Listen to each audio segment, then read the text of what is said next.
जनाब deputy speaker साहब, हमारे दोस्तों को वहां जाके कहते थे आप इमरान खान को छोड़ दे तो ये दरवाजा आपको खुल जाएगा। आया इस मुल्क में कोई आईन नहीं है?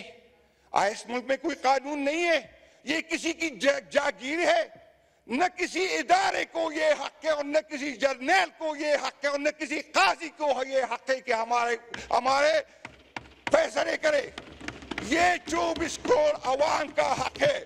और मैं उन लोगों को बताना चाहता हूं जो तू कहता कि इमरान खान का नाम लेने वाला कोई नहीं है। हमने क्रॉस लगाया है, हम वो क्रॉस भी मिटा के आ गए और तेरे हाथ भी तोड़ देंगे इंशाअल्लाह ताला, ये गलती में ना आए। हम इस असेंबली में इसलिए नहीं आए कि हम कानून साजी करेंगे और न कानून साजी करने देंगे। सुन ले, ये हम इस असेंबली को मानते ही नहीं है।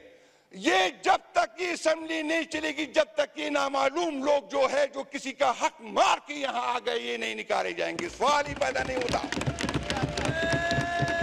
हमारे वोटर ने, हमारे सपोर्टर ने हमें ये नहीं किया कि जाके कानून साजी करे।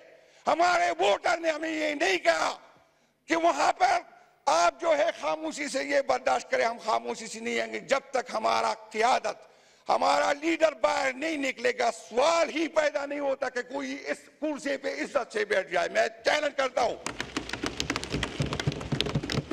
किसी गलतफहमी में ना है। हम यहाँ पर कोई मुफाहमत के लिए नहीं आए, न कोई बात करने आएंगे और जो भी बात करेगा हम उसके खिलाफ उठेंगे।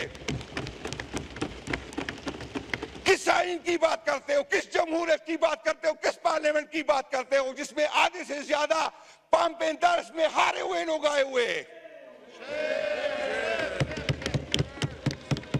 आप लोगों ने आइन के साथ जो किया, आप लोगों ने इस मुल्क के साथ जो किया, आपका एहतसाब होगा, आपसे पूछा जाएगा।